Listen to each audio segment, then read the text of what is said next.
देवियों और सज्जनों, जगदीश सोशल मीडिया नेटवर्क में आप सभी का दिल से स्वागत। प्रतिदिन के अनुसार प्रस्तुत करते हैं स्वामी वासुदेवानंद जी सरस्वती इनके अमृतमय वाणी द्वारा विष्णु सहस्त्र नाम प्रवचन। प्रथम नमन आपको, जय गुरुदेव। श्री विष्णु सहस्त्रनाम ज्ञान यज्ञ प्रवचन क्रमांक 320, श्लोक क्रमांक 46 और नाम क्रमांक 304। जय महाकाल। आज 26 मार्च है। आज से उज्जैन नगरी में होने वाले अपने महामृत्युंजय महायज्ञ की पूर्णाहुति के ठीक 332 दिन शेष है। जय महामृत्युंजय महायज्ञ। आकाशे तारकं लिंगम पाताले हाटकेश्वरम मृत्युलोके महाकालम लिंगत्रयं नमोस्तुते।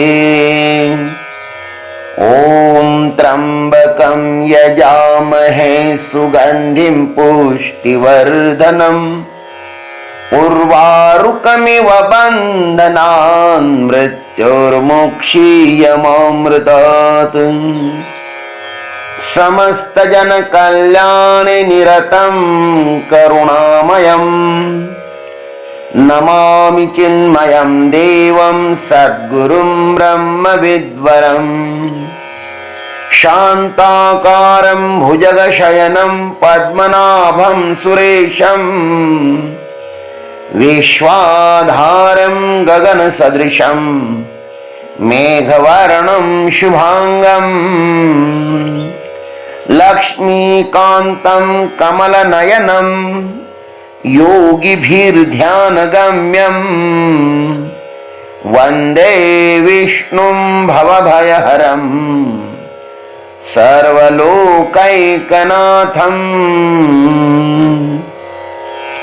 युगादिकृद्युगावर्तो नैकमाय महाशनः अदृश्य व्यक्तरूपश्च सहस्रजिदनन्तजित्। ओम अदृश्याय नमः। ओम तत्सत्। परमात्मा नैकमाय है, वह महाशन है। महाशन बहुत खाने वाला है। तो ऐसा जो परमात्मा है वह दिखाई क्यों नहीं देता? इसलिए अब भीष्म पितामह जी महाराज कहते हैं कि वह अदृश्य है। ये कहते हैं अदृश्य का अर्थ है समस्त इंद्रियों के अविषय है। इंद्रिय ग्राह्य वह नहीं है, इंद्रियातीत तत्व है। सर्वेषां बुद्धिन्द्रियाणाम अगम्य अदृश्य, समस्त इंद्रियों के अविषय है, इसलिए वे अदृश्य है। जैसे अग्नि उत्पन्न होने से पहले ईंधन में अदृश्य रहती है, उसको जलाने के लिए व्यक्त हो जाती है और उसको जलाने के बाद पुनः अदृश्य हो जाती है। ठीक वैसे ही परमात्मा इस संसार में अव्यक्त, व्यक्त और पुनः अव्यक्त, इन 3 प्रकारे दिखाई देता है। गीता जी में भगवान स्वयं कहते हैं अव्यक्तादीनि भूतानि व्यक्त मध्यानि भारत अव्यक्त निधनानि एवं। भगवान कहते हैं कि हे भारत, सभी प्राणी जन्म से पहले अप्रकट थे और मरने के बाद भी अप्रकट हो जाएंगे, केवल बीच में ही प्रकट दिखाई देते हैं। वे इस संसार में सदैव होते ही है, किंतु वे हमें इन आंखों से दिखाई नहीं देते हैं। उनको देखने के लिए शास्त्र की आंख होनी चाहिए। बृहदारण्यक श्रुति कहती है, द्वे वाव ब्रह्मणो रूपे मूर्तम चैवामृतं च। ब्रह्म के दो रूप हैं, मूर्त और अमूर्त। सगुण साकार यह परमात्मा का मूर्त रूप है और निर्गुण निराकार यह परमात्मा का अमूर्त रूप है। अथवा त्रिपुरा तापी उपनिषद में भी कहा है, द्वे ब्रह्मणि ही मंतव्ये शब्द ब्रह्म परम चयत, शब्द ब्रह्मणि निष्णातः परम ब्रह्मादिगच्छति। द्वे ब्रह्मणि मंतव्ये शब्द ब्रह्म परम यत। ब्रह्म के शब्द ब्रह्म और पर ब्रह्म ऐसे दो भेद होते हैं। जो साधक शब्द ब्रह्म में निष्णात होता है वह पर ब्रह्म को प्राप्त कर लेता है। जो शब्द ब्रह्म में निष्णात होता है वह पर ब्रह्म को प्राप्त कर लेता है। परमात्मा को जानने का मार्ग यही है कि साकार से यात्रा का शुभारंभ कर निराकार की तरफ जाओ, अर्थात दृश्य से अदृश्य की यात्रा करो।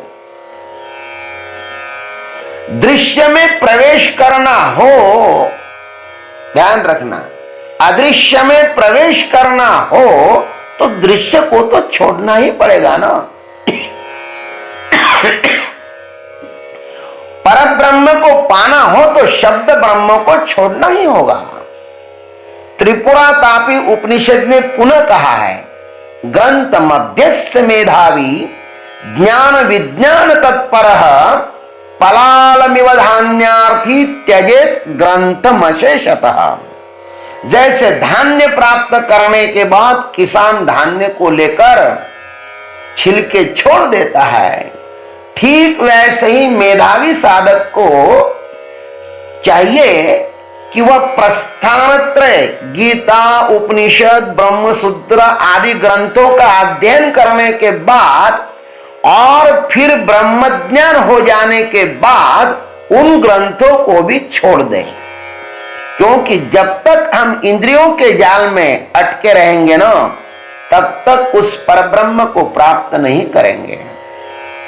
यह हमारी इंद्रिय दृश्य के दर्शन के लिए है, अदृश्य के दर्शन के लिए नहीं।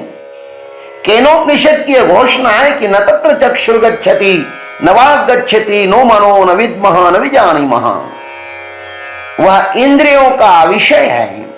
परमात्मा ने हमें यह इंद्रियां संसार देखने के लिए दी है, वह इनका दृष्टा है। परमात्मा दर्शन के लिए इंद्रियां नहीं दी। कटश्रुति ने हमारे इन इंद्रियों की निर्मित का कारण बताया। परांचिखानी व्यतिन स्वयं भू तस्मात् परां पश्यति नान्तरात्मन।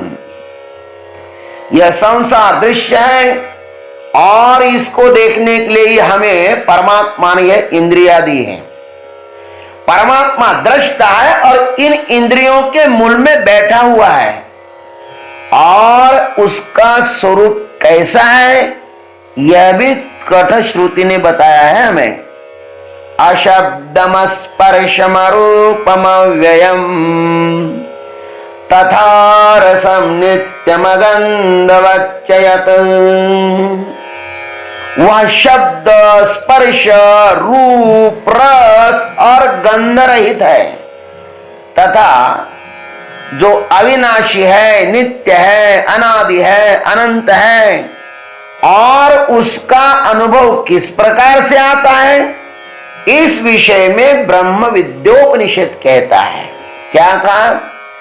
अदृश्योहम वर्णोहम अखंडोस्म्यहम अद्भुतम्। क्या कहा ब्रह्म विद्योपनिषद ने? मैं अदृश्य हूं, अवर्ण हूं, अखंड हूं। इस प्रकार वहां पे कहा गया है। कहने का तात्पर्य इतना ही है कि वह अदृश्य है किंतु वंद्या पुत्र के समान नहीं है, वह आकाश के समान है। उनका अनुभव इंद्रियों के द्वारा नहीं आता, अपितु इंद्रियों के दृष्टा के रूप में आता है। इसलिए यहां पर उसको अदृश्य कहा है। उसको हमें सर्वत्र दर्शन करना चाहिए। उसका हम लोगों को चाहिए कि उनका सर्वत्र दर्शन करें। सिया राम मैं सब जग जानी, करहु प्रणाम जोरि जुग पानी। सर्वत्र हमें परमात्मा का दर्शन होना चाहिए, सर्वत्र उसे ही देखना चाहिए। भगवान को सर्वत्र देखोगे तो उसकी उपलब्धि सर्वत्र आपको होगी। आप जो देखना चाहते हो आपको वही दिखाई देगा। भगवान को देखना चाहोगे तो भगवान दिखाई देगा, ईश्वर को देखना चाहे तो ईश्वर दिखाई देगा, और नश्वर को देखना चाहते हो तो नश्वर दिखाई देगा। तो परमात्मा कैसा है? यहां पे युधिष्ठिर जी महाराज परमात्मा को कहते कि वो अदृश्य है। ओम अदृश्याय नमः। ओम तत्सत। जय गुरुदेव, जय जगदीश्वर, जय जय महाकाल। अभी आप सुन रहे थे स्वामी वासुदेवानंद जी सरस्वती इनके अमृतमय वाणी द्वारा विष्णु सहस्त्र नाम ज्ञान यज्ञ प्रवचन का अगला भाग लेकर कल सुबह फिर उपस्थित होंगे। हरिओम।